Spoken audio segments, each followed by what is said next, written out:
welcome everyone to today's special edition of the Scottish Blockchain Meetup. It's great to see so many of you here at short notice, so thanks all for coming along. I think you guys are the lucky ones that managed to get in before we had to shut off and start a waiting list, so well done everyone tonight. Seriously, we're delighted to hold tonight at short notice. I think when we heard Mr. Charles Hoskinson was in town, we were delighted to put on tonight's event along with the University of Edinburgh. So thanks very much to Agalos and the guys at uni for hosting us tonight. And I'm sure it's going to be a really good night for everyone. So just a few mentions before we start. Thanks to our partners Zencash for providing the drinks tonight. Thanks very much. Round here today. Apologies, there's no pizza, no food, but as it was short notice and we couldn't bring in external food, so apologies for that. We'll hopefully make up for that with the drinks. Thanks to the guys that said Edinburgh Uni Informatics, Agalos and the guys, Product Forge for live streaming. We're live on just now, so please be in best behaviour as usual. Of course, Symbian Solutions for doing the meetups. If anyone is looking to hire or is looking for a new job, then please come and see me afterwards, give me a shout. And IOHK, of course, of Charles and Professor Agalos.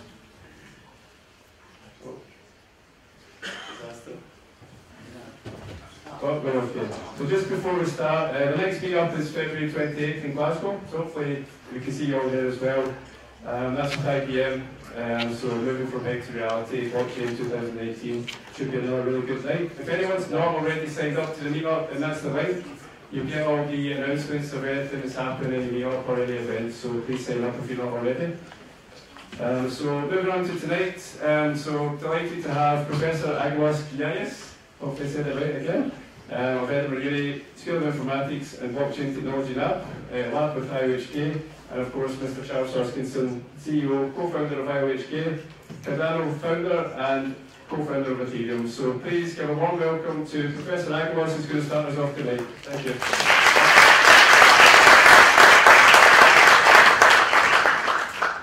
So thank you, Darryl, and thank you all of you that you're here tonight. So I'm going to start us off with a little presentation on giving you an update of what the blockchain lab is about. Maybe some of you are already familiar with it. So we did our launch just last year, and see if I can get this. Yes, right. So the Blockchain Technology Lab, just say the mission of the lab is three-pronged. Explore fundamental open questions regarding development of blockchain technology, conduct security and performance analysis following a rigorous discipline, and finally make results publicly available, open source, Creative Commons, so that the area benefits and grows as a whole. So these are the three prongs for the BTL mission, and actually the Blockchain Technology Lab is just in this building. So what you see now is the Apple Tower, which, as they say, has the best view in Edinburgh. That's mostly because you don't see the Apple Tower. So the blockchain lab is just in the 8th floor, and it's exactly at what this red arrow is, exactly where this red arrow is pointing to. And the four managing faculty members of the lab, myself, Mark Kolba, Phil Butler, and Vasily Zikas. And Mark and Vasily actually are just here in the audience. So welcome to chat with them, as well as myself. If you want to know more about things that I'm going to say today regarding the BTL research. A number of researchers are also working at the lab. Their names you can see there on the right.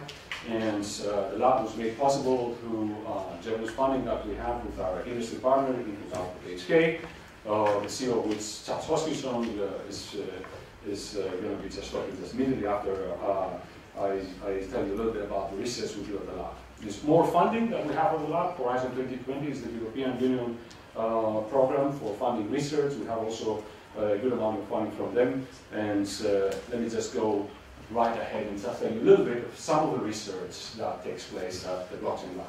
So what we're going to see next is some bullets that describe major research themes that right now researchers at the lab are actually engaged in. So first, one important aspect is scaling blockchain protocols and making them energy efficient.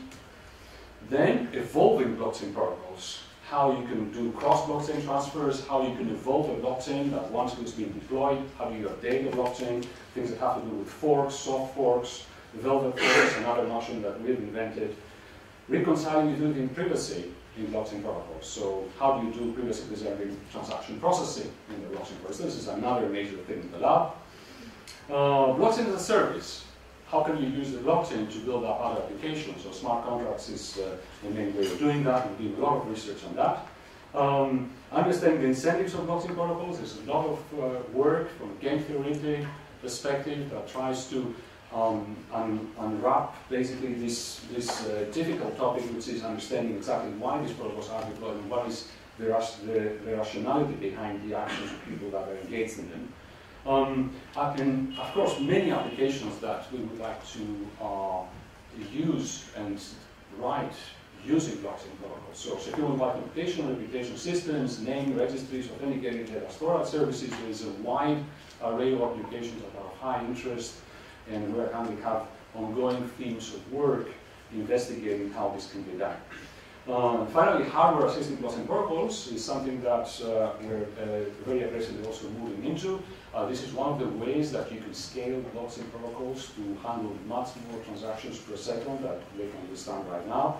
And this is something that we're looking forward to collaborating with industry partner IHK, but also additional industry partners that we are working on right now. Huawei is one of the partners of Edinburgh University in research is a company that we are actively working on right now and setting up a theme on hardware-assisted blockchains, and there is more partnerships in the hardware domain to come. So this gives you very quickly a snapshot of the research that takes place right now at the BTL.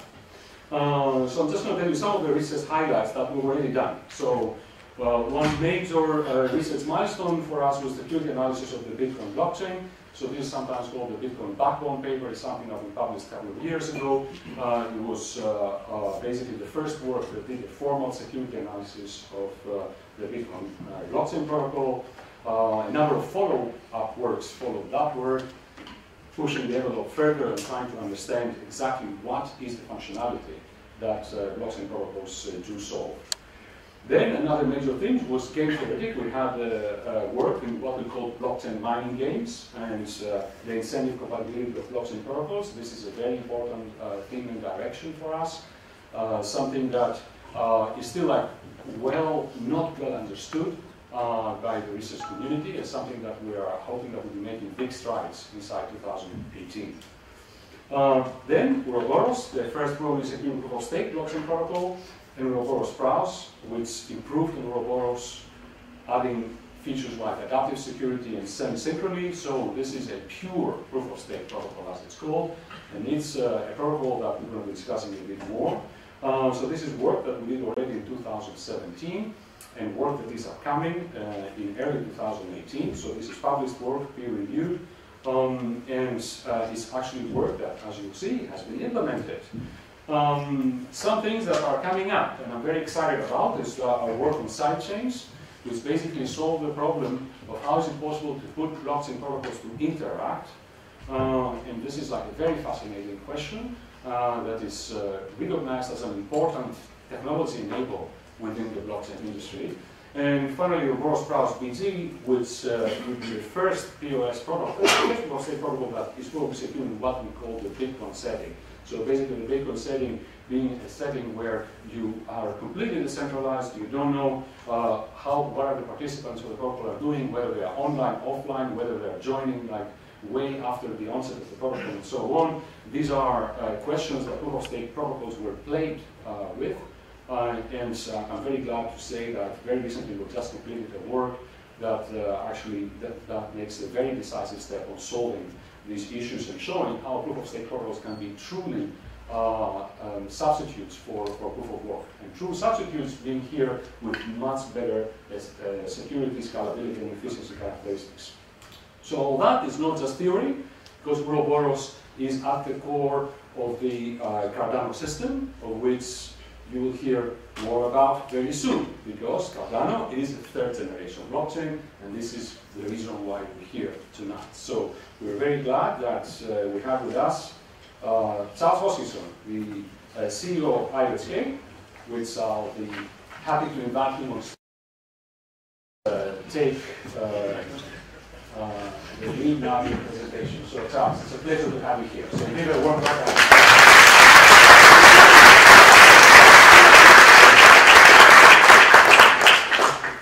Oh, we're recording, so I suppose I should put the mic on, huh?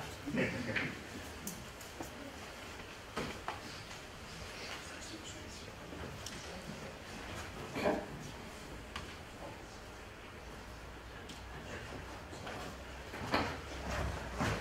Hi, everybody.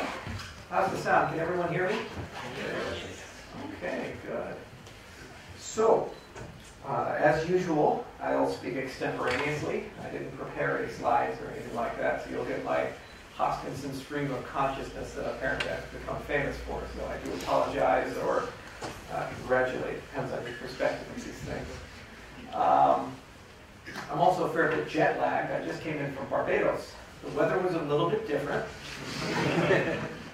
Before that I was in Colorado, so you can't have too much envy. It was about 4 inches of snow, and then I went to the beaches, and now I'm here in Scotland. The weather is better in Scotland than it was in Colorado. But it does take 27 hours to get from Barbados to here. It's the layovers that kill you, not the flight time. Okay, so what are we doing here? What are we talking about? Well, let's talk about third generation blockchains. Ooh, that's the latest buzzword of the week. Third generation. I'll even write it because it's such a good buzzword, right? We're going to write third generation here. Okay, so believe it or not, this is a really useful way of describing the type of research that we're thinking about what we're doing. So when Bitcoin came out, what Bitcoin really was an aggregation of a collection of concepts to try to solve a particular problem. In this case, it was trying to implement this notion of digital scarcity, this idea of a decentralized payment system. It said if you can combine some things in just the right way, can you create some token that has some property about it that people would actually want to hold and buy and trade, and that can create a payment system. And to such an extent that people would actually take these things as if they're valuable, right? There's no reason for it to be valuable. It's not backed by anything, but maybe people will actually buy and trade them. And that's a big mental leap. It's a big experiment. And before Bitcoin, it never really happened before. No one had ever built anything like that. So the first year, everybody thought they were worthless. They would trade on spreadsheets. People would say, hey, 50,000 Bitcoin for this. You could buy a few pizzas with them. That's pretty much the extent of the utility. And eventually, around the end of 2009, early 2010, you could buy alpaca socks, which was a major milestone, actually, for the evolution of Bitcoin. Then, right around 2013, something happened. Bitcoin went from a novelty, a toy that a few people played with, to something that actually was worth over $1 billion. It's something that had a heck of a lot of trading. It went from a few dollars a token to about $250 in the middle part of the year after the Cyprus incident, to over $1,200 by the end of the year. So the minute that that happened, people said, well, okay, this thing is probably here to stay. And it has utility and value, but it doesn't solve my problems. I want Bitcoin to do more. So they said, well, we need smarter transactions. We need to use the blockchain as a service broker. I need verified computation. I need all this cool stuff. And there's just no way we can evolve Bitcoin to do it. It wasn't for lack of trying. There were plenty of projects like Color Coins and Mastercoin and other overlay protocols to try to do these things. And it was like walking through a field of broken glass. Every single moment you would spend trying to wreak a little bit of functionality out of it was just misery. So it's no coincidence that the people who worked on Color Coins and Mastercoins, like Untitled Chapter, for example, were the first people to actually build a second generation blockchain. So what's that all about? It says you're going to get all the goodness of the first generation. So you have this idea of a blockchain, a consensus algorithm, and this notion of digital scarcity. But then you're going to add on programmable transactions. So when Alice sends something to Bob, instead of just whatever the system supports, it's now whatever you can program. That was kind of the dream. The mental analogy is almost like when JavaScript came to the web browser. You went from a static, kind of boring web that you could just display certain things like text to a dynamic web where you could have Gmail and Facebook and YouTube and all these cool things that we now take for granted. So it was an experiment at the time. We were harshly criticized when we created Ethereum. All the Bitcoin people said it's unnecessary. If it turns out it's going to be usable in any way, they'll copy all the functionality in 6 months using sidechains. There's a trademark for that, in 6 months trademark. But so anyway, it was a fun experiment, and it turned out to be wildly successful. then something happened. This thing called CryptoKitties. Which actually kind of epitomizes the issue with Ethereum. Ethereum is a replicated system. It's a great proof of concept for the concept of smart contracts, but it's not a production system. If you want to run your business on this infrastructure, you are competing with every other person in the entire world. It's a sum-zero game. And it's like having a pie, and then you got more people around the table. You're not really getting a bigger pie. You're just getting a smaller slice of pie for everyone. So, it would be super duper nice if we actually had a system where you gain more resources as people join. So you have a truly scalable system like Bitcoin, for example. But that's not the only thing that encompasses this next generation as we move into the third generation. The reality is that, you're going to have a lot of blockchains. There's over 1,000 of them. So if you have all these different blockchains, do you think that they're eventually just going to all consolidate and there's going to be one master chain to rule them all? Unless you're a Bitcoin maximalist, the answer is probably no. You'll probably succumb to some degree of pragmatism and say some subset of those alphas are here to stay. So the problem is, what happens when you have something that lives here that wants to talk to something that lives here? How do you do that in an efficient way, in a trustless way? What do you have to give up to do that? How expensive is that? What privacy do you surrender for these types of things? What happens when you want to connect to the legacy system, the banks? What do those transactions look like? So there's this issue of interoperability in addition to the issue of scalability. So it's not just about how fast can your chain be and how many transactions can you process. Third generation is also about how do we talk to legacy systems and other cryptocurrencies? What are the rules of that game? What do the standards need to look like? What's the crypto need to look like? And so forth. So in other words, how do we stop being blind, deaf, and dumb? And how do we be really smart and speak lots of languages with the polyglot? Now, if we did these two things, and they're enormously difficult things, they're very hard things to do. That's why we have great labs, and we work with great scientists, and we had to do it in Scotland, because damn it, if you want something done, you have to do it in Scotland. no crowd pandering there at all. Actually, it's a good university. Charles Darwin went here for bloody sakes, So, if that alone would be pretty good, but the reality is you wouldn't be done. Here's this other problem. Anybody hear of this thing called Bitcoin Cash? I want to really piss off Roger Buer. I'm going to write this Cash. I'm not taking a position on anything. I just don't want to write all of Bitcoin. Have you heard of Bcash? Anybody heard of that? Okay. So Bcash, Ethereum Classic, amongst many others, are examples of failures of consensus. Not consensus from a computer science sense, but consensus from a social sense. You have one group of people that says you should do X, and another group of people that says you should do Y. Okay? And what happens when they can't agree? Well, eventually their differences become so significant that they split and they form their own ecosystems. And that's okay. It's nothing new. Anybody ever used OpenOffice? And there's LibreOffice, right? And then there's MySQL and then Postgres, and then there's issues about Java. I think maybe Google's had a few complaints with Oracle about that. Right? So, within open source projects themselves, there are certainly governance issues. But what's unique about cryptocurrencies is that there is no central custodian. There shouldn't be somebody who sits, this is not your leadership structure. That is not a decentralized system. If there is somebody at the center who makes all decisions, who's the Sun King, then you lose.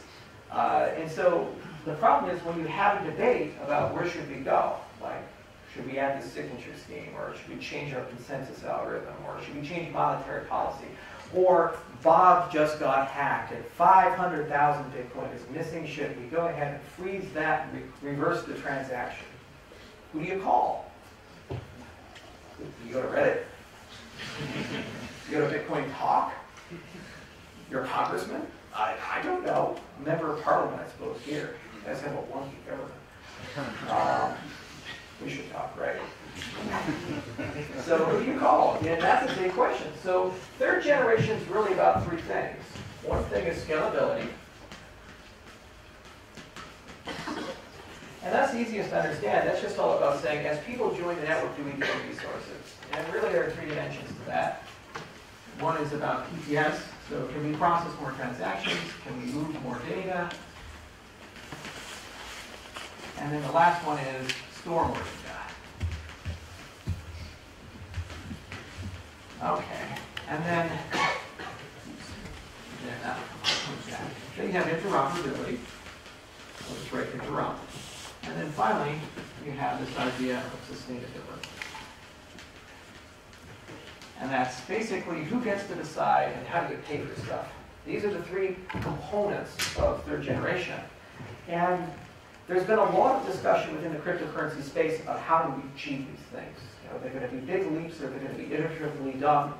And there's a lot of heir-apparent protocols that are claiming that they're truly third generation. And usually what ends up happening is they focus on one of these particular characteristics. For example, EOS is claiming they're really scalable. Maybe they are, maybe they're not. Aeon and Ripple are claiming that they have mastered interoperability. For example, Ripple even has their own protocol called Interledger, a big committee at the W3C and so forth.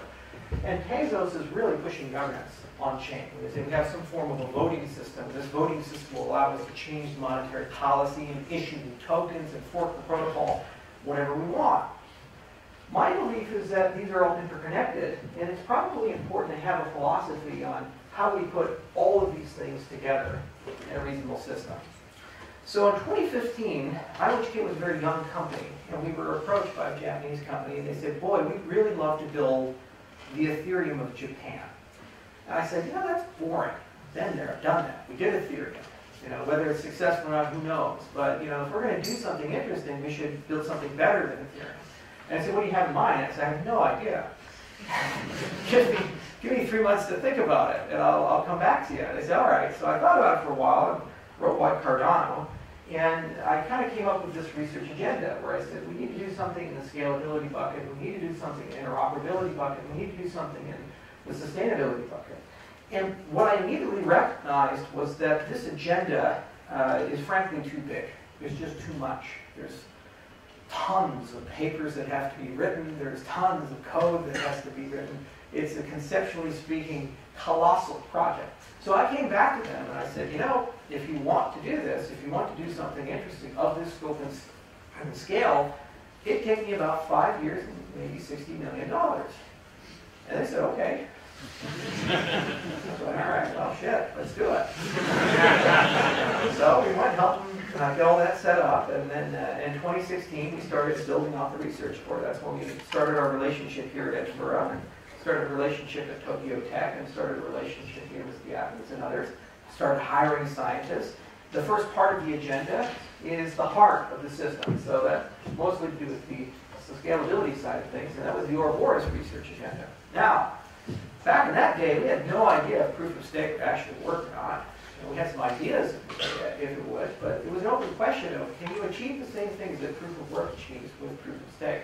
If you were to ask a Bitcoin maximalist, they would say, no, it's not possible. And they'd give you reasons, and they have numerous ones, from long-range attacks, and I think stake the writing. So those are more like mechanisms of flawed design to economic attacks, like the rule by the plutocrats, and so forth.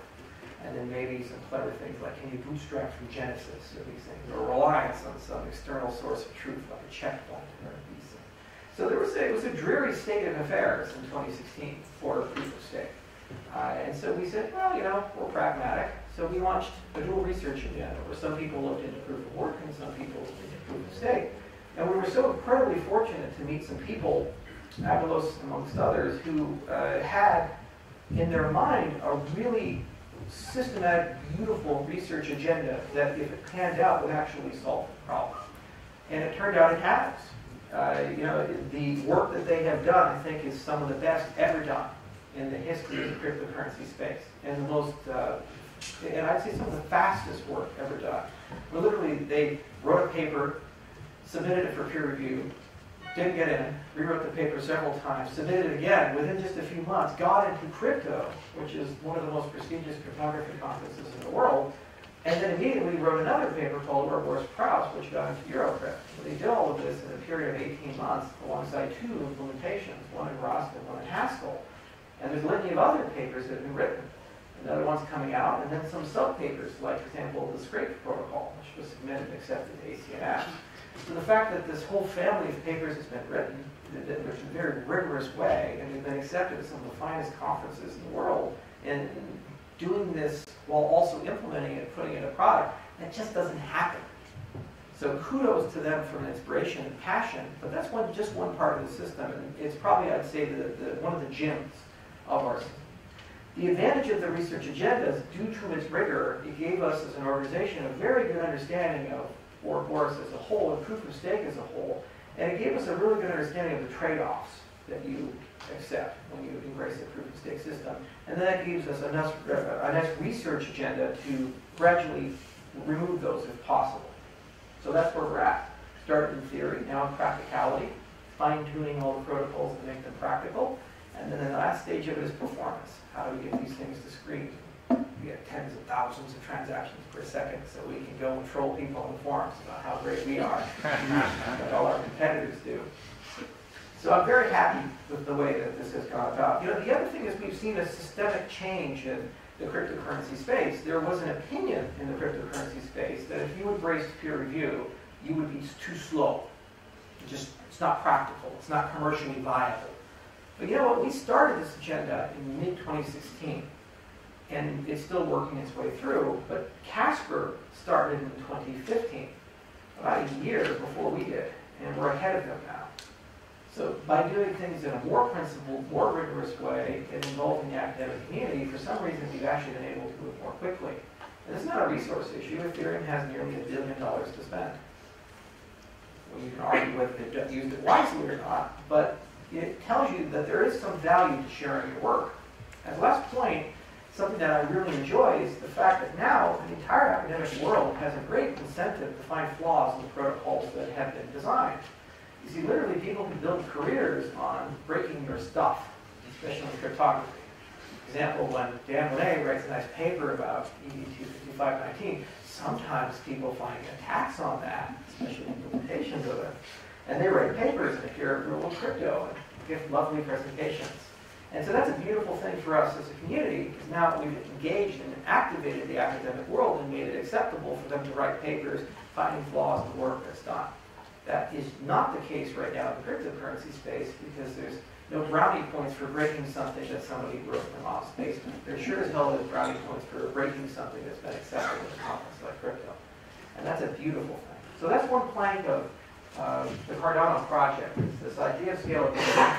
We started with Ouroboros, and we've managed to show how to actually do research. And what's exciting is we're now seeing more real academics enter the space, like Thompson Lipinski and Avi Zohar starting a company to monetize the Phantom protocol. It looks like the Snow White crew, so that's Raphael Pass and the rest, are going to try to monetize Thunderella. And Sylvia Macaulay recently announced that he's entering the space. He's got $4 million in VC backing to monetize Algorand. And these are real people. They're very serious academics. Sylvia has a turn award. He's at MIT. That's like you've won. You can't get any higher in the academic food chain than that. And now he's focusing on blockchain technology. And we as a blockchain research company, we're so excited that we were able to help stir along and make this movement a bit more acceptable for people to enter. Okay, now in terms of interoperability, that's all about sidechains, and that's all about metadata and attribution. So sidechain, at least the way I think about it, I'm probably wrong because I don't do this research. You can see I'm not used to these automated boards. So I think about a sidechain kind of like this.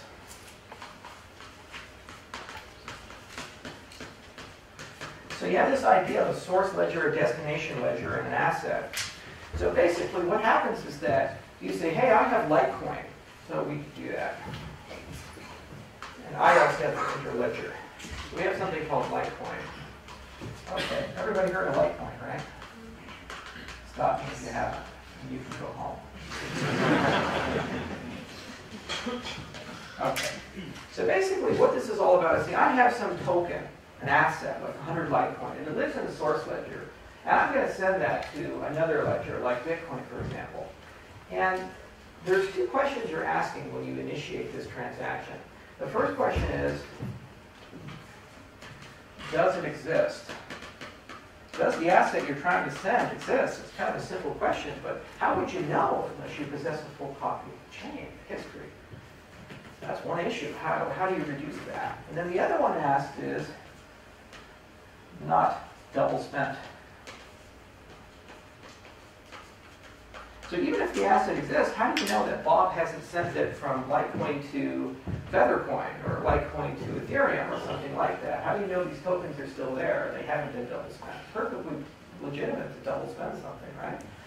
So there's a question of what is the minimum amount of knowledge required. So somebody who's in the destination ledger, in this case Bitcoin, needs to know to be able to verify this transaction such that they're satisfied with these two questions. That the tokens exist and they haven't been double spent. That's basically it. If you can solve that particular problem in a sufficient, in an efficient, satisfiable way, you'd have some sort of system that allows you to move value between all these different ledgers. And it would be atomic and have all these nice little properties. But it turns out it's a variable problem. And it's a variable problem exacerbated by the fact that just like when we entered the consensus phase years ago, there wasn't good foundations to stand on. There needs to be a lot of rigor that needs to be added. Some very clear definitions of what needs to be added. So this is part of the interoperability agenda, is just trying to figure out how this all works, how this validation works, what primitives are required, where's your privacy going to be, how many of these can you do, what's the best way of doing them, do you need to batch them, or can you just send them, these types of things. Now, this is, when you're an engineer, you have kind of two domains. You have principles, you have pragmatism. So some things you can be deeply principled about. For example, our consensus algorithm, we're very principled about that. Other things you actually have to be more pragmatic than principled. The reality is that interoperability is a game of standards. So it doesn't matter what we do or how brilliant we are. In some cases, your destination ledger has to know or do something. And so in certain cases, you can get away with engineering around them. In some cases, you can build special harnesses around them because they're so popular. But usually what ends up happening is for it to work really well, they have to adopt that standard. This has been the bugbear of Blockstream, where they have some ideas about how to integrate things like sidechain, but they don't believe they can get it into Bitcoin at the moment. So we've been thinking about things like Velvet forks and all kinds of other things about how can we sneak these things in the back door. But at the end of the day, a standard is a standard is a standard. At some point, we as a space are going to need to have a discussion about how our chains going to talk to each other. So one of the big goals of the Cardano project is to come up with kind of the foundations, the non-controversial things to say, no matter what scheme you want to use, here are some of the floors that you need to stand on and some of the things you have to satisfy. And then come up with what we feel is the best standard, support it, try to get the rest of the space to adopt it. And if some people have competing standards, to adopt those as well. And then over time, we can eventually converge to something. So we're almost like Wi-Fi.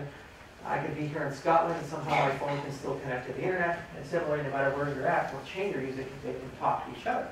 And that's in the cryptocurrency world. But the problem is that the world isn't just cryptocurrency. I know, it's surprising to me.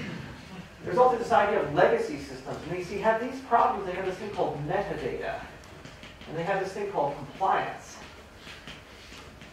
Okay. And metadata and compliance, it is basically the story behind the story behind the transaction. So if you go and withdraw 500 pounds from an ATM, that's the transaction. If the ATM happens to be next to your favorite chicken place versus next to a brothel, that's the story behind the story. Now, same amount, same type of transaction, probably two different intents, right? Now, one should probably be kept very private. Yeah, the chicken, right? Okay. So, anyway, metadata is quite important, and in many cases, metadata means more than the transaction itself. And the problem is that living in the legacy world, this is mutable. You can manipulate it, you can swap it, you can change the timestamp, you lose auditability. But also the other problem is this is not a global attribute. Does everybody care about the metadata behind your transaction? No. Would you particularly care that when somebody gives you half a Bitcoin for some coffee that he got that Bitcoin at an opium den in Turkey? Probably not if you're Starbucks. Don't ask a hotel. Compliance is another interesting thing. So anybody here in banking or have ever been in the banking industry? We always have a few. So here's how regulation works. See, these regulatory agencies, they're pretty frugal by necessity. And if you're given a mandate to regulate a market, you don't just go and look around and be like, we're the evildoers. No, you don't do that. What you do instead is you go to the private industry, the banks, the exchanges. They're called money service businesses. And you say to these people, guys, I'd like you to tell me who the bad people are. In other words, if your customers do something wrong, you have to file what's called a suspicious activity report, or whatever the UK equivalent of that is. Okay? And then the regulator, once they've been informed, now can look at that person with all that data. Well, what's the problem with cryptocurrencies?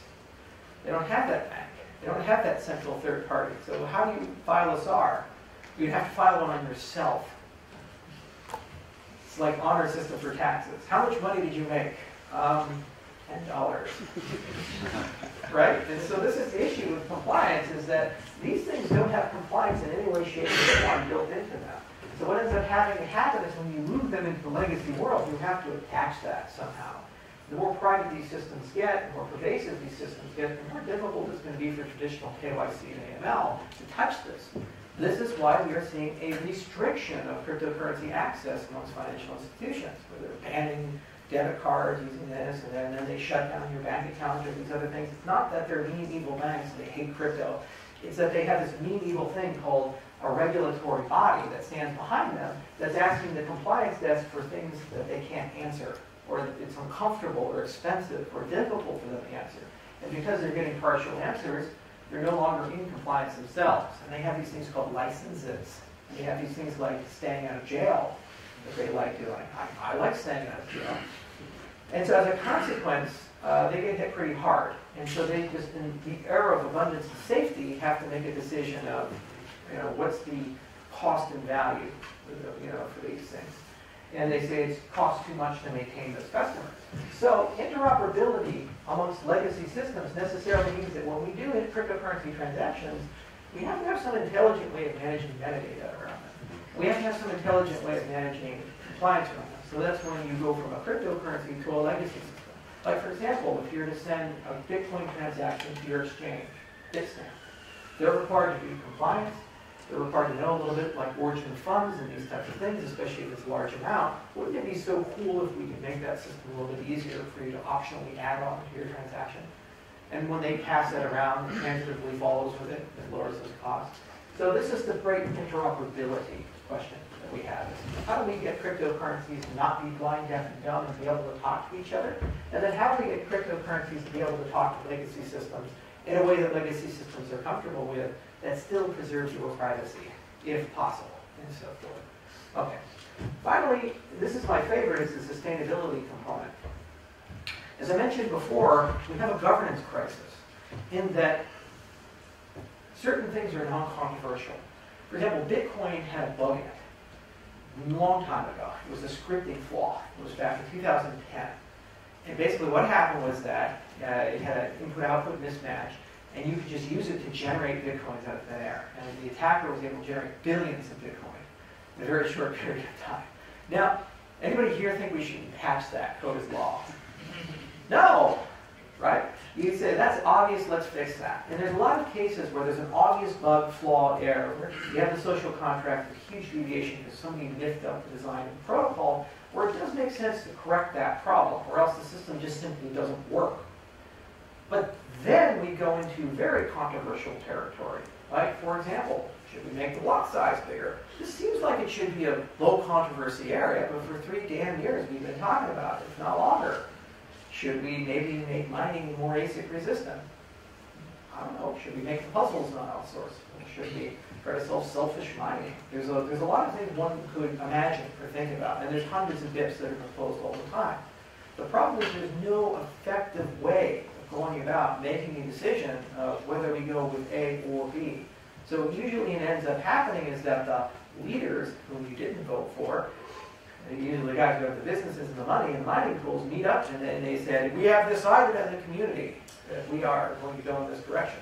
And of course the leaders who didn't get invited, for whatever reason, the minority, say, that's not true, you guys are assholes, we're not consenting to this.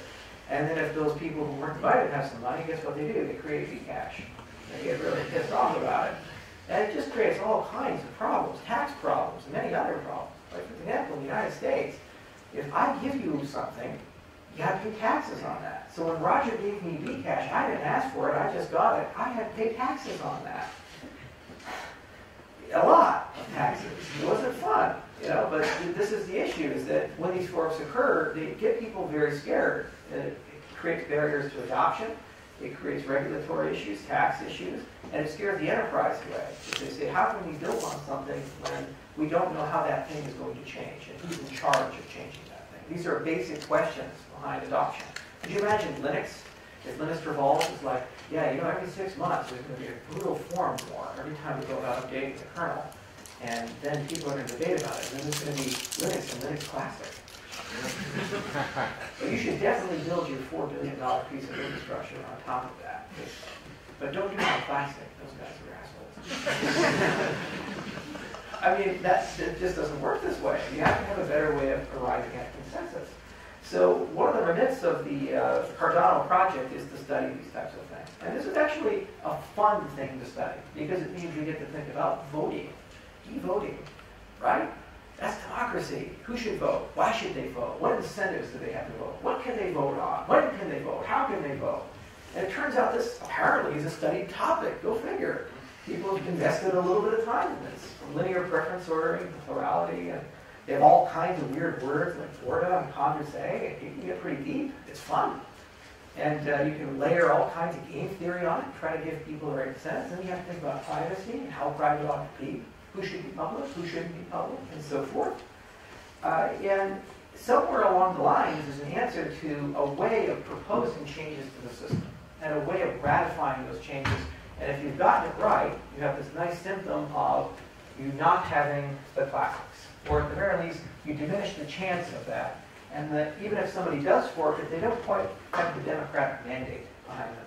It's one of the things that keeps governments cohesive. Even if people dissent, the majority usually has a mandate to move forward, which is currently not present. Now, the other side of sustainability is who pays. Has anybody heard of an ICO? Now, ICOs aren't bad. They're not good. They're tools for raising capital. And there's a story behind it.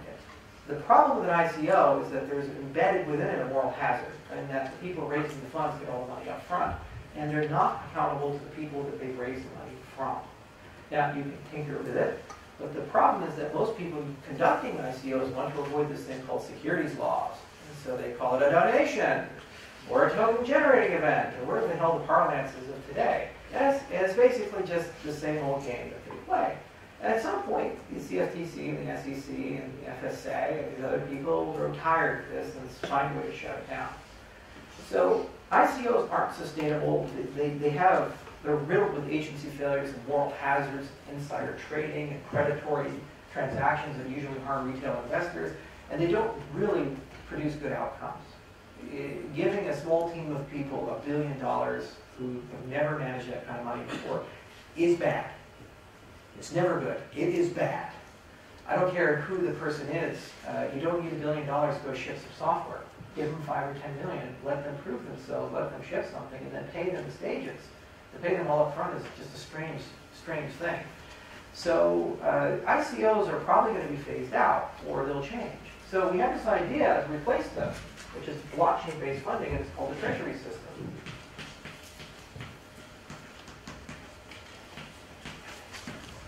And the treasury system is really cool. Basically what it does is it says, hey, wait a minute, guys. We are running a central bank. We print money out of thin air. Yay! And we do this for consensus. Nobody complains about when we print money for a miner. But guess what we do? When you mine a Bitcoin block, you get 12.5 Bitcoin. Where does it come from? The magic Bitcoin fairy?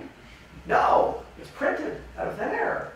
So what if you take 2.5 of that 12.5 Bitcoin you mint, instead of giving all of it to the miner, you give 2.5 to a decentralized bank account, as an example. That's called the treasury. And then what do you create a voting system with that, and a ballot system with that, and then anybody in the entire system can submit a ballot, a request for funding, and say, hey, I would like to hold a conference. Hey, I would like to do X, Y, and Z, whatever that might be. Well, if you do that, you know what happens? People will start using it. And we actually have some great evidence of that. There's a system called Dash. We actually wrote a paper analyzing Dash. It's on the IOGK website. And we show the distribution and how ballots flow. And we discovered a very inspired but deeply imperfect system. So there's a lot of room for improvement. There's a lot of things that can be done. But what's really exciting about this is that because you can print money out of thin air, and because you can put that money printed out of thin air into a treasury, well, guess what? You have an unending source of funding, which is peers, just like mining. And the beautiful thing is it's connected to identities. It's connected to balance. It's connected to people actually asking for it. And the community as a whole can make a decision, yes, I think Bob deserves this. No, I think Alice does not deserve this. Yes, we should do ATMs in Ghana. No, we shouldn't do a satellite network. The community gets to make these decisions. What's so cool about that process is it actually helps the other process, the forking protocol. Because almost always when you want to fork a protocol, somebody had to do some thought engineering to get there, right? So what are they going to do? They're going to ask you for funding to do that thought engineering. Like, I'd like to make Bitcoin quantum resistant. They'll submit a ballot to do the research for that. If that gets improved, once it's finished, there's probably a very strong possibility that it'll be approved and we'll fork the protocol. So it's getting people more actively involved in the discussion of how should the protocol evolve? How should we spend our money? What are our priorities? What's not a priority? And it's creating a participation class within the system. And guess what? As the system becomes successful, your treasury gets larger and larger. When Dash first came out, it wasn't worth very much. It was like $25 million for the entire market cap of the system. Now it's in the billions, which means they have hundreds of millions of dollars of value that's locked up in the system ready to spend, which is on par with any ICO, but it doesn't belong to anybody. It belongs to the system. And it doesn't all instantly go out and fund everybody. It comes out in stages with terms and conditions, and there's memory within the protocol. So if you screw up something, your mistake is not universal, it's partial, and you can clean it up moving forward. So that's sustainability in a nutshell. It's a discussion of voting, and it's a discussion of consensus, it's a discussion of incentives, it's a discussion of payments. How do we pay for things? Where do we decide to go? Who should decide that? Now that's a general characteristic. For Cardano, we have to have particular answers, specific answers. So most of that research at the moment is being done at Lancaster University.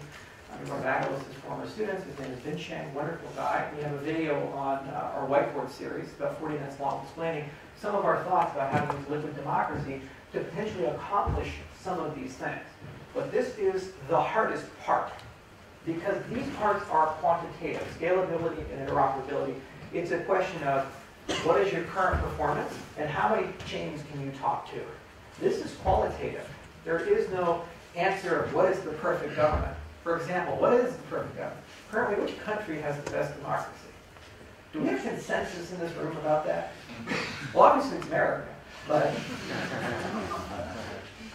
we're going to make it great again, too. Just kidding, no. Don't elect a Cheeto, whatever you do. But no, the problem is our country actually has some of, my country has some of the deepest democratic flaws of all, and that's why we get the candidates we get. That's why our system's so broken. Our Congress and the Senate has a approval rating of about 8%. 8%. I think herpes has a higher approval rating. And guess what? The turnover is going to be less than 5% this upcoming election in 2018. So you have an 8% approval rating, but the vast majority of people get to keep their job. Something is broken with that system. So a poorly designed system, it shows. You can qualitatively see it. Everybody can agree. But where's the quantitative component of how do we actually measure and figure out what's a good outcome versus a bad outcome? That's the hard part of democracy. But that's actually, I think, the most exciting part of all of this. Blockchain tech under the hood is more than just money, guys. This is where information lives. This is where we can measure trust. This is where we can measure identity and property. But the single most important thing about all society is governance. Where do we go? Why are we going there? Who gets to decide that? We endow these entities with enormous power. We give them militaries. We give them colossal budgets of trillions of dollars to carry the human race forward. And it turns out that studying cryptocurrencies and these sub-problems actually gives us a way of having a meaningful discussion about running a small copy of these governments on a blockchain with no central entity in control. That's what excites me most about the Cardano project, to be honest with you. The rest of the stuff is great science, and it's a heck of a lot of fun to do, and I really enjoy it. But this, I believe, actually is really going to change things. The earliest examples will be companies. My own company, for example, we're now a centralized company. There's a CEO. You don't really need one if you have a good governance system. I can actually retire and go live on a beach somewhere, maybe go back to Barbados or something, right? And I won't need to be around because my own employees can make decisions about how my company ought to run. And then similarly, if you run a government, well, there's no difference. It's just an aggregation of these things. So the research that we do here, and the research our partners do with us, and the inspirations that we do as a space as a whole, they give us better solutions for governments as a whole. And what's great about it is that Charles Darwin, when here in Scotland, came up with evolution. He was a student here at Edinburgh. I think he was in the medical school. Evolution is the same in cryptocurrency. It's just much faster. You know, I come up with something, Vitalik comes up with something, Dan Larimer comes up with something. All of these things have some reasonable ideas within them. The market tests them, and it tests them very quickly. And the bad ideas die out fairly quickly. That's why we went from 1 to over 1,000 cryptocurrencies in under a decade. And there'll be 10,000, 100,000. The world is waking up to this. And every single one of them is being tested. We can learn from it, grab from it, steal from it. There's plenty of things. Like the idea of a treasury system I got from Dash. I said, boy, that's a really interesting concept. I said, well, we should study that. So we did. And now we're rigorously looking into it. You know what? Other people are going to take it from us, too. Tezos might take ours. You never know. Zencash is going to be implementing our treasury system. And so this evolutionary nature of finance, this Darwinian finance, can also be applied to governance. It can be applied to property rights and many other facets of society. And that's what excites me most about our prospects. Not the fact that we happen to be running a central bank and we can print money out of thin air. We're the first time they've actually let regular people do this without shooting them. That's a great thing, but it's a temporary thing. The really exciting thing is where this can go, and it's just as much mine as it is yours in this room. Oh, you know, not too long ago, about 5 years ago, I was on the other side of this lectern. You know, I had no business in the cryptocurrency space. I didn't know anybody. I just went to a few meetup groups. That was it. And then I started an education project. Then I started a few companies. And I was very fortunate to have great partners and very fortunate to be in the right place at the right time. But there's no difference between me and you have access to the same technology, as does the rest of the world.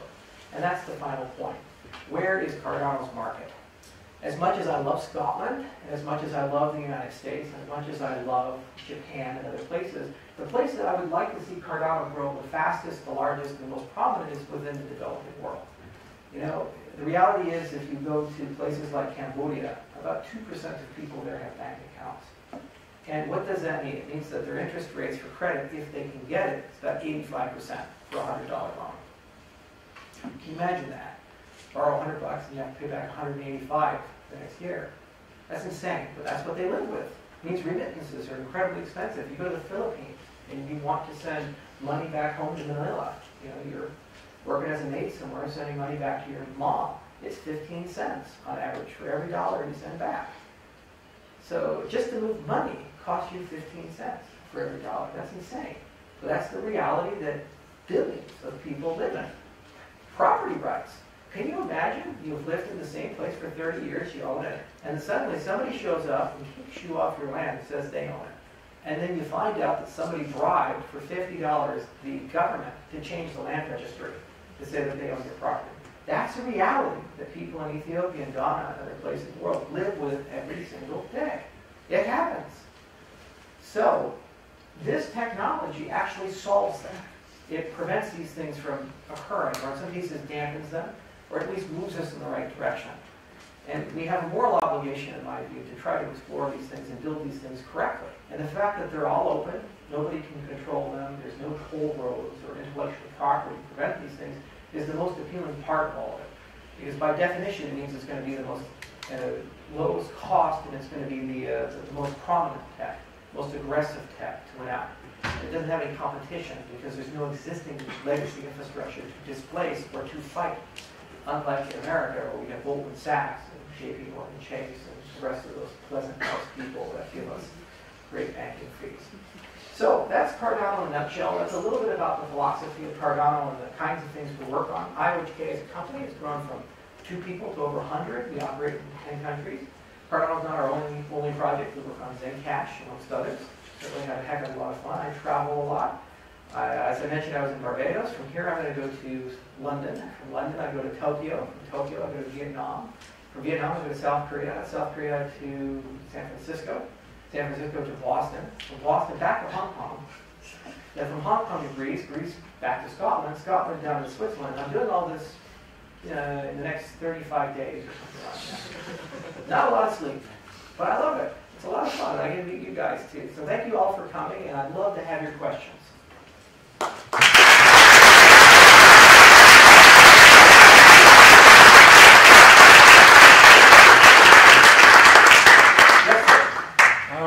Partly because I'm genuinely interested and also just my own amusement.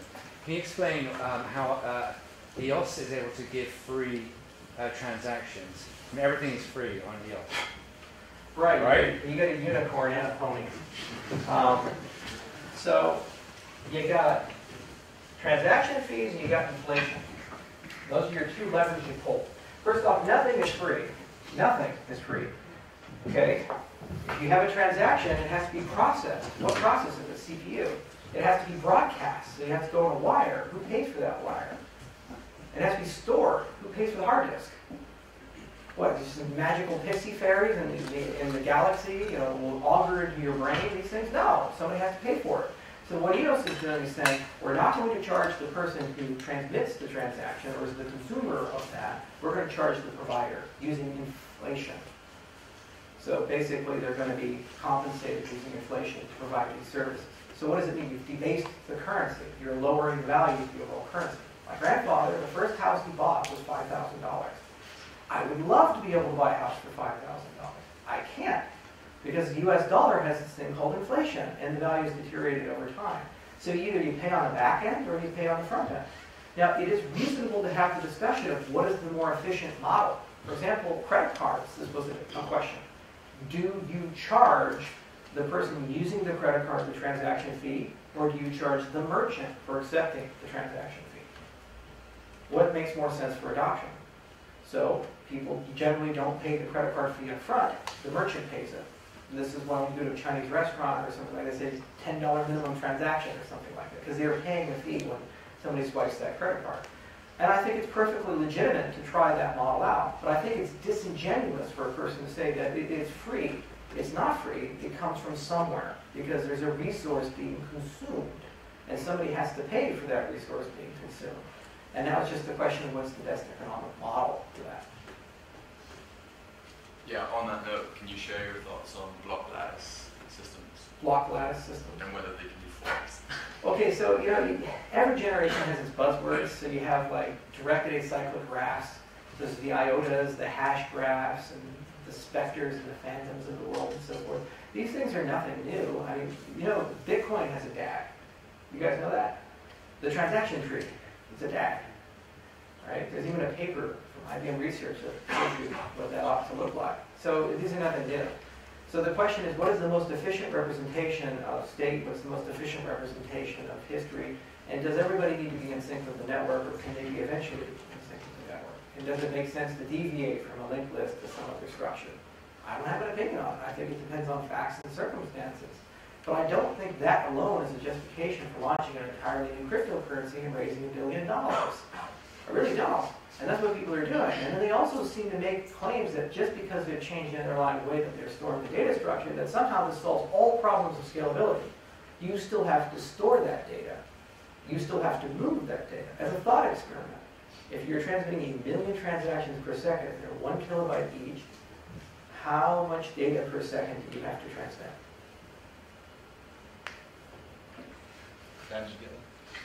A gigabyte, right? So you're going to move a gigabyte every second. How do your edge nodes stay in sync with that? They don't. They can't. It's just not possible. So who does? So you've made your network more brittle and heterogeneous. And then the answer is, well, no, somehow we can shard the whole thing up and yada, yada, yada, and clever, clever, clever. And I say, okay, well, that's great. Well, what conference did you submit the paper to? And they always go, well, we don't need to. They don't understand the brilliance of our work. Yeah, and there's some people get a pass on that, but others, shame on them for not doing it, like the hash graph guys and the IOTA guys. IOTA is based on Tangle. Tangle is written by a national mathematician.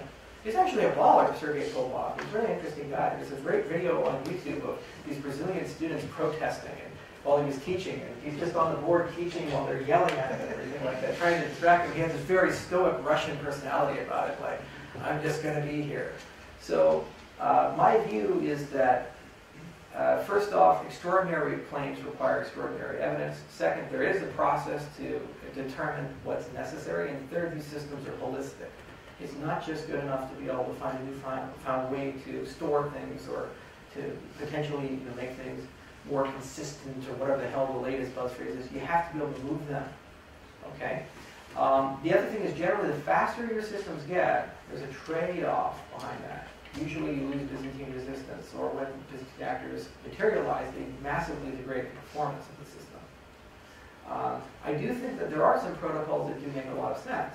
One protocol in particular is if you look at Bitcoin, you have this thing called a block interval.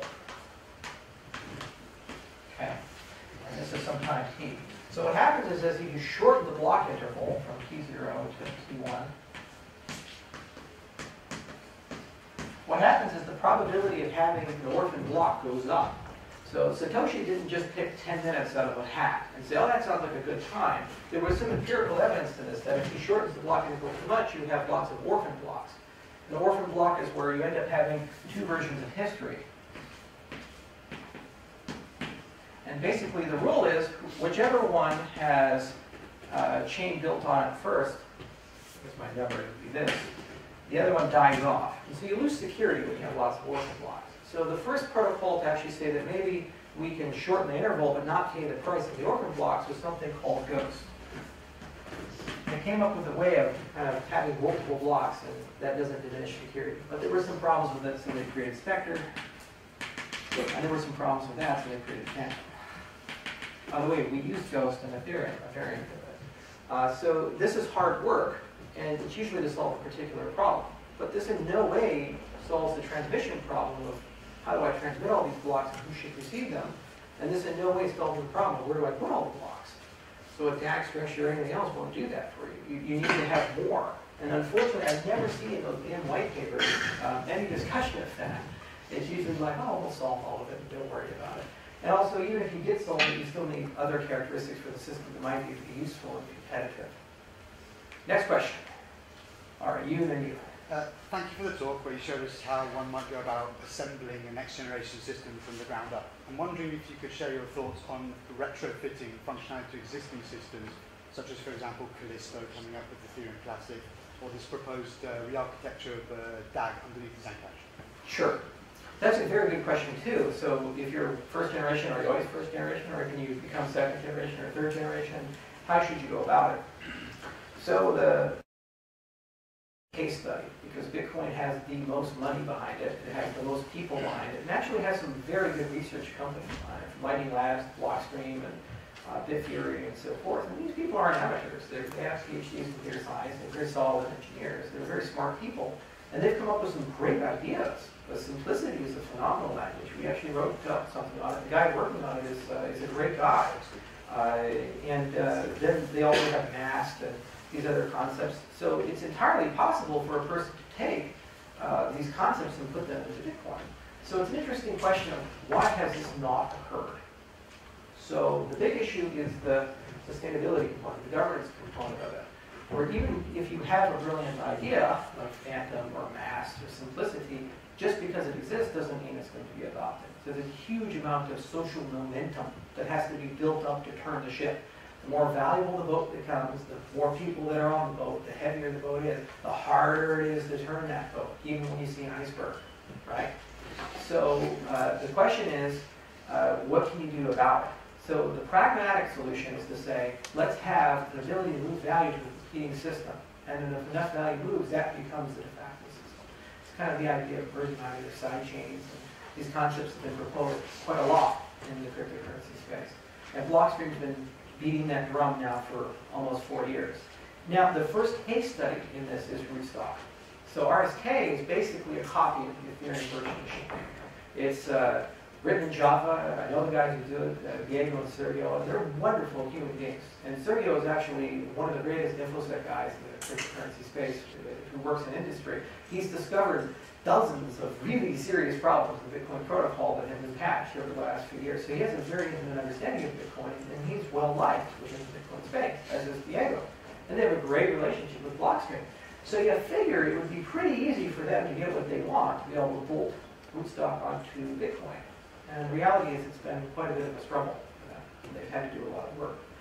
So I think the challenge of going from an old system to a new system by an upgrade is that the more successful the old system happens to be, it dampens your ability to move quickly.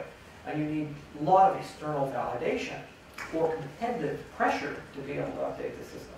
So, for example, if Ethereum was to become worth more than Bitcoin, I think there would be a very strong appetite in the Bitcoin space to improve the underlying protocol, right?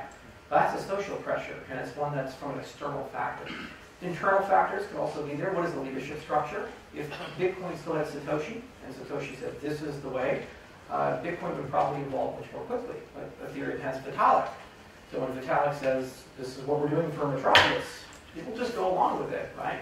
Because he's the spiritual leader. So do you have a beneficent dictator, or do you have a decentralized system?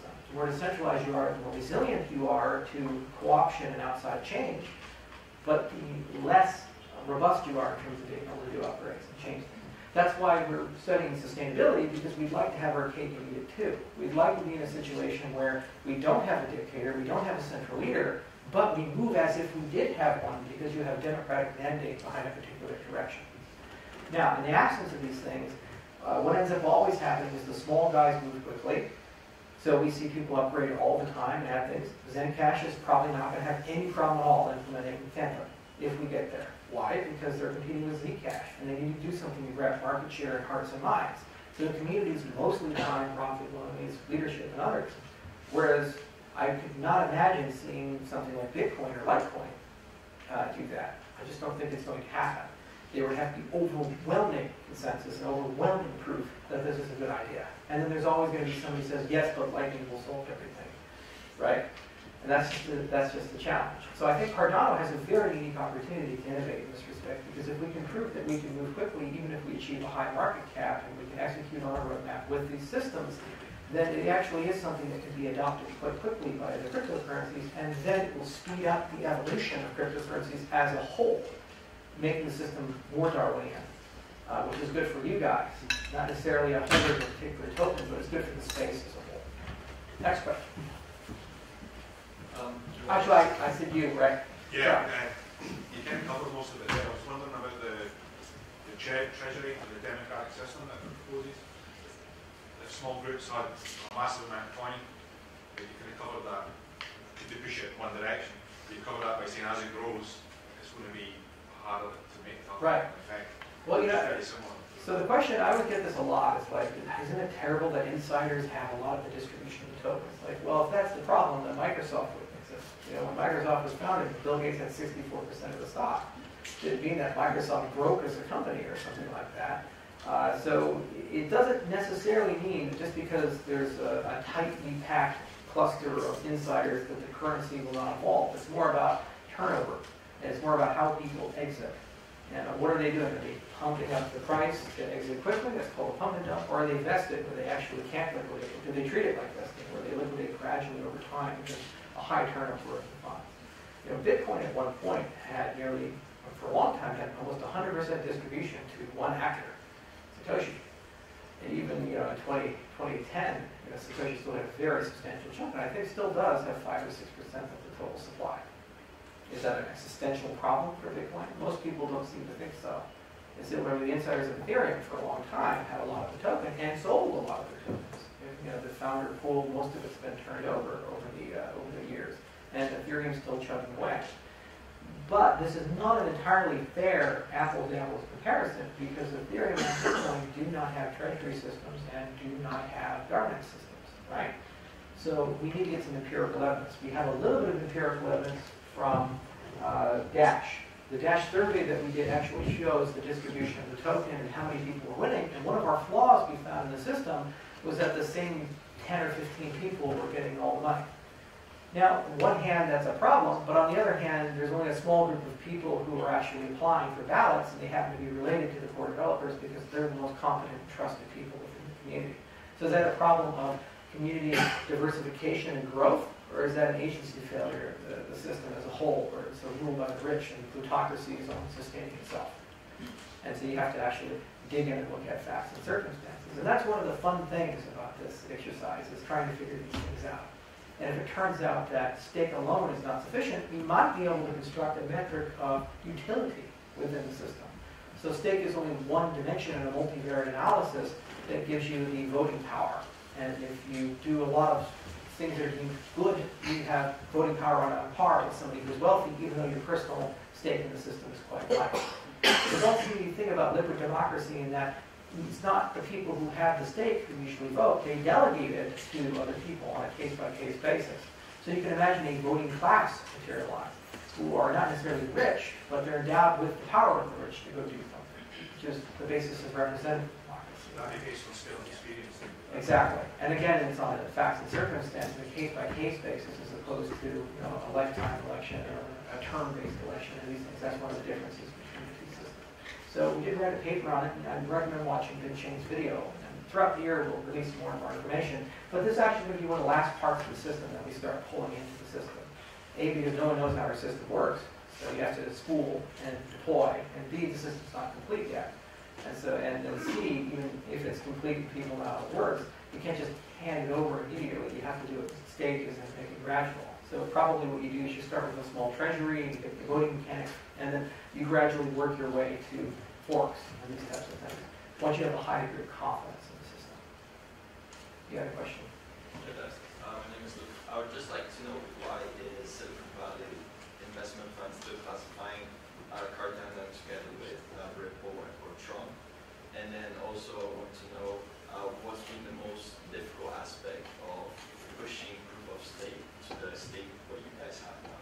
Well, it's probably because we're using the same consensus mode as Ripple right now. So delegation is locked to some core nodes until we open up the system with Shelley, that release. So right now, Cardano is controlled by Cardano Foundation, IOHK, and Embargo. It just is insane to create a new consensus protocol and then day one release it and say, good luck guys, bye. You have to kind of gradually work your way into it through a series of iterations and testnets and so forth. So we launched with a consensus algorithm mode that's similar to how Ripple runs itself. So that's probably a fair classification if they're looking at it from that perspective. But I mean, it's not necessarily a bad company. They've been around for a long time. They're not bad people. We philosophically disagree on things. And what was the second question? Is what's been the most difficult aspect of taking the proof of stake? Well, the most difficult aspect is that it's not a fact-based conversation about proof of stake. It's an emotional, almost religious conversation. Once people have decided that proof of stake doesn't work and it's impossible, what they usually do is they argue from the particular to the general. So they find one broken proof of stake protocol and then assume that's all proof of stake and all proof of stake suffers from that problem. So people come and say, what about binding attacks and nothing at stake and long-range attacks and rule by plutocracy and look at NXT. See, it has all these flaws in it, therefore you do. And you say, well, but we've done some work. We've written some papers. We've actually evolved a little bit. We've grown. Oh, no, but it doesn't work. It's impossible. And look at this paper that Turd has written, this paper this Andrew guy has written. And so as a consequence, it invalidates all the things you're saying. And the issue is that the papers that our organization participates in are very complicated because they're not written for the general public. They're written for cryptographers, right? And so if you go and write physics papers, you shouldn't complain that non-physicists don't read your papers. Similarly, if you write papers for computer scientists, you shouldn't complain that non-computer scientists can't read or don't want to read your papers or can't understand your papers. Okay? So there needs to be translation from the academic language into everyday language, and there needs to be a slight campaign to the hearts and minds. What helps us is that we're not the only player in the game. There's quite a bit of people from EOS to Ethereum and others who are moving into the proof of stake world, and the Academy is moving into the proof of stake world through Algorand and through Snow White and through Ouroboros. So there's strength in numbers and that debate. And eventually somebody will figure out how to crack the marketing nut. But you know what? A friend of mine was at a convention, and the convention right next door was the Flat Earth Society. Okay? And these people are talking about how all the satellite pictures are fake, and they're talking like how NASA kills people and it's a giant conspiracy and so forth. And the Earth is a disk, and apparently you can fall off the side of the disk and so forth. And they just use these insane arguments. So no matter how much evidence you provide to people or how good your arguments have to be, there will always be a minority who believe that you're insane and crazy and a bad actor. And that's okay. That's why I believe there's going to be 1,000 cryptocurrencies, because not everybody's going to agree all the time. What matters is that you set that aside and don't try to have an argumentation based upon cult of personality or who inspires us the most. And you go to a more disintermediated, peer-review style debate, where you say, what are we actually trying to accomplish? What do we know? What don't we know? And when you claim something, you have to validate that claim with a proof. And that proof has to be checked by people who actually know what they're doing. And then there has to be sufficient amount of time for it to percolate throughout the entire academic world, and that world can then have a chance to rebut it. You know, it's done in stages, and things are disproven or broken all the time. And so I think that's the way we ought to approach this. And then year by year, you win more people over. Year by year, it becomes more inevitable. And the benefits then outweigh whatever the costs happen to be. You're talking about taking a process that uses more energy than the country of Ecuador and replacing it with a process that uses as much energy as this computer here. It's not comparable, right? And if that even has a 1% chance of working, people are going to take it seriously. There's more money being put in cold fusion research, for heaven's sakes, and that has a lower chance of probability at this point. So what we'll do is the science, and other people will do that as well. And then we'll try to figure out the best way of communicating it. And as people start believing it, more people will adopt it, more value will be protected by it, more people will believe in that. At the end of the day, these systems are social in nature. They're not technological. Does anybody know what a rhinestone is? Show of hands. R-A-I, rye. You ever heard of the island of Yap? Okay. So here's my stick figure. We'll call this Bob. And Bob is from Yap. Okay. So the island of Yap are these big wheels, and they're called rhinestones. And actually, it's a great story, and it's a wonderful footnote in the history of money. So the islanders in the island of Yap didn't have a stone of high enough quality to make these. So they actually had to go to a different island, in a very dangerous trip, carve them, and then sail them all the way back to Yap. And a lot of times they even sink. And so when they get there, they're like really heavy, and they're inconvenient to move. So they just put them in the center of town, and then they use oral traditions to decide who owns them. So Bob would have it, and then he'd give it to Alice. Oh, Alice should be happier. There we go. There we go. And you'd say, okay, I, Bob, give the rhinestone to Alice. And then the whole village acknowledges that Alice owns it. What's so cool about this story is that you start with something that's scarce, it's expensive to manufacture, dangerous to transport. But guess what happens? When you put a rhinestone on a canoe, and there's a storm, sometimes it sinks, and you're like down at the bottom of the ocean, right? Well, they knew they were still there, so guess what they did? They started saying, okay, Bob, you own the ocean rhinestone. And these become actually worth more than the ones that were on the island because they were special rhinestones, they had heroism behind them and so forth. So money, at the end of the day, is a social system. And even if it's backed by insanely large stones carved and many people die in moving and manufacturing of them, at the end of the day, the ocean rhinestone can end up being worth more than the other rhinestone. But what if the ocean rhinestone is no longer there? What if a chasm opens in the earth and it goes into it and the lava consumes it and melts and becomes one with the stone? The rhinestone is no longer there. Well, this village doesn't know that. So as a consequence, they're still trading it. So it actually doesn't matter. That's the thing about money. It's a social system. Whether you're secured with proof of work, whether you're secured with proof of stake, whether you're secured in Bob's ledger in his basement, if people believe in it, they will trade it. It will accrue some form of value. So the ultimate social question is what processes, what methodologies, what systems can we deploy so that people have an increasingly larger degree of faith in the money that we have. That's why you have things like formal methods and peer review. That's why you have things like democratic processes. That's why you have things like systematic, slow, methodical change that's understandable. Because people then feel like they're in control, and then people believe in the system more. More people adopt it, more people use it for products and services, and suddenly your lava-destroyed rhinestone is worth enough to buy a house, right? That's the ultimate key with these types of systems, and that's the story of Yap. Next question. Wow, people like that. They like 4 questions at the same time. You, sir, and then we'll go through one. Okay, so first of all, thank you for the talk. Not in IT, so this is not a technical question. The question is about the price or value of cryptocurrency. So the currency that we're using now, for instance, US dollars, they have the nature that $100 US is going to worth less next year. And so that encourages people to actually spend money and buy stuff. Yes, cornerstone of Keynesian economics. Velocity of money.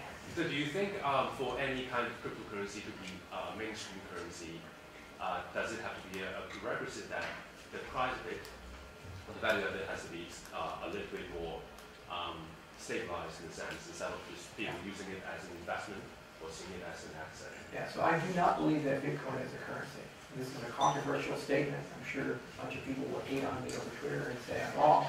But my counter-argument is, why is gold not commonly used as money? There's many similar characteristics to cryptocurrency if you think about it. At any given time, supply is relatively fixed. Demand goes up and goes down. The value of gold goes on rapid swings.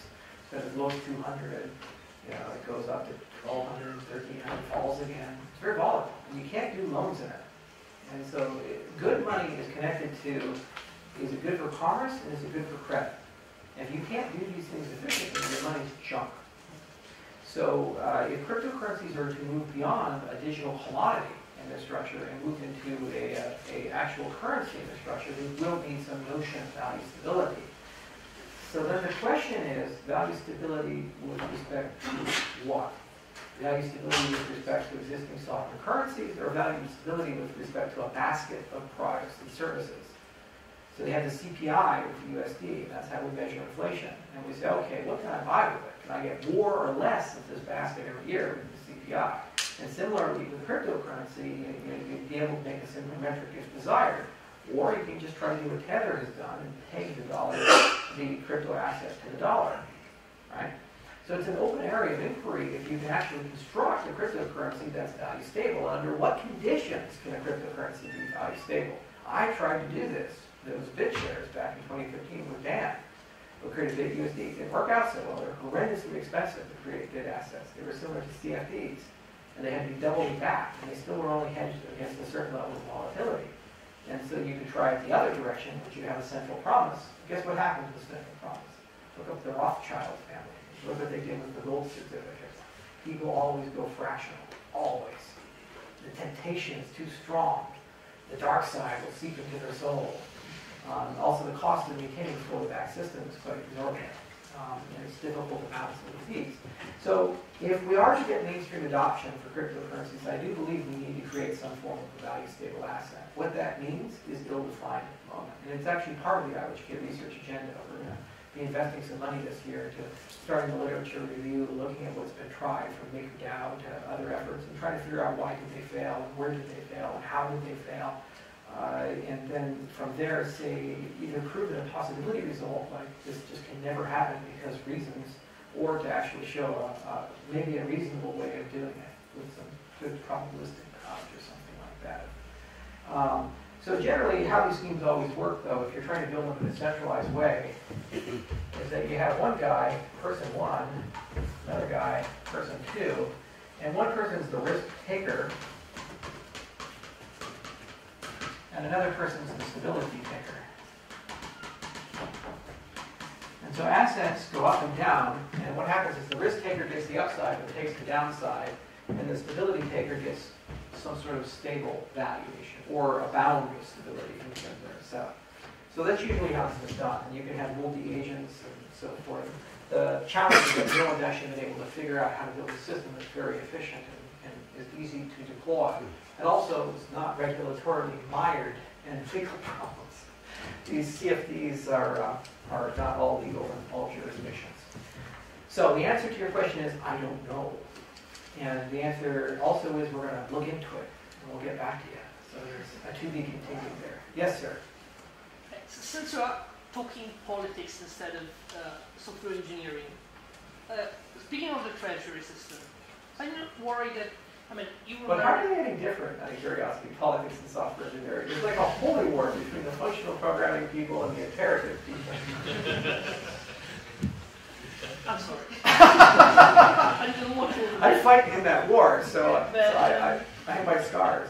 I mean, I said in a position. Anyhow, going back to the treasury system. I mean, and you were American, so you know NRA, and I'm not worried that you could have some extremely vocal and extremely well-organized minority taking control of the system and steering the treasury expense towards one direction. And the same thing happens to governments all the time. Trump got elected. But maybe I don't know, it could be easier to experiment with such a system, a way to... So these systems don't cure the evils of man. Treasuries are neutral. It just depends on how they're used and what they're used for. And if they're misused, you can build more checks and balances and controls in your system to protect them from dissenting actors. But Bitcoin itself doesn't cure the evils of man. If you look at proof of work, for example, there's no reason why mining pools can't just get together and make a decision to become sporadically Byzantine for fun. They can do that. It's called Goldfinger attack. And actually, there might be a financial incentive for it if derivatives become worth enough.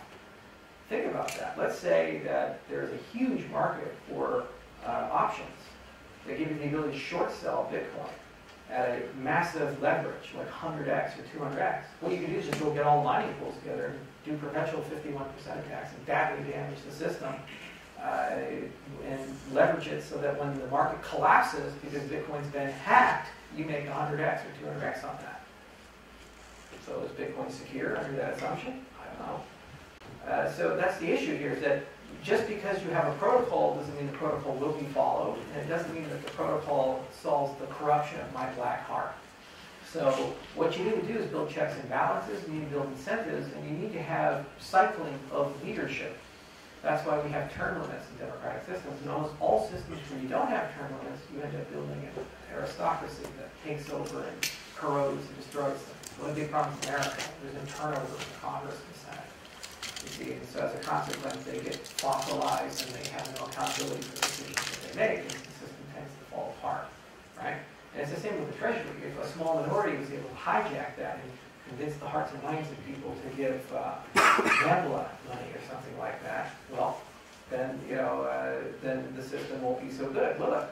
But then I, as a protocol architect, can propose Cardano 2.0 with a new treasury system that's even better. And some people will come along with me and go along with that philosophy, and that other group, the gambler, won't be in the chain. Ethereum Classic was actually one of the best things to happen to Vitalik. The reason being was that there were a group of people who signed up for Ethereum as code is law, not world computer. And they were retarding progress with Ethereum. Because every time Vitalik wanted to fork, those people were trying to drag him back. And he shed them off into Ethereum Classic, for better or worse. My conjecture is actually was good for him because now he's free to innovate faster along his vision and the things that he wants to do. Ethereum's grown considerably and successfully forward since then. And Ethereum Classic is its own community, it's grown as well. So in the event that some minority group takes over the system and starts hijacking it, looting the treasury, causing problems, you can fork them out. And they'll go live in Cardano and they'll be Cardano Classic. And then one chain will have the people who don't want to live with that regime. And there's zero representation of them in there, and the other chain will live in with the NAMBLA people. And eventually the society will figure it out. That's this non-answer to your question that I can give. Yes, sir, you had a question. You've been talking about third generation blockchains, and as a long-term perspective, once the scalability, interoperability, and the sustainability is tackled, where do you see your next challenge? Oh, I have no idea. I figured it out. I'm going to be fishing. This is my last one, guys. Success or failure. I'm done. I am tired. I travel too much. I'm getting fat. I weighed like 190 pounds when I started. I'm around 230. I'm done. So somebody else is going to figure out fourth generation, and they'll be up here. I'll be in the audience, probably balding, eating back in Cheetos, and you're like, well, what about this? You're tiring people. Yes, sir. Yeah, I think that's time. It's time. Aww. Just like Ross has said, it's called time. Yeah, so it's time to go out, like, you know, socialize. Oh, okay. We still have like 20 minutes. Well, this was we have to leave the room at 8:30. We have to leave the whole building at 8:30, so 20 more minutes, like, to cool down, like, start outside. Let's take our speakers. This was a heck of a lot of fun. Shoot.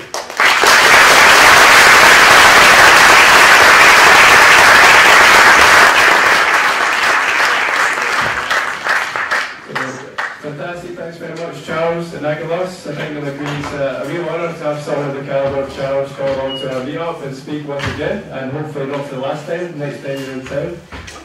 So thanks everyone for coming along tonight. Hope you enjoyed it. Thanks to everyone, Professor Nicholas, Charles, Product Force, Zencash, NBN Solutions, everyone for coming along again. As we've got the room, as Nicholas said, till 8:30, so stick around for some networking. I don't think we've got any beers left, so it must have been a thirsty bunch tonight. But there's plenty of talks around, so hopefully we can keep going if anyone wants a drink. So thanks everyone again. See you all again next time.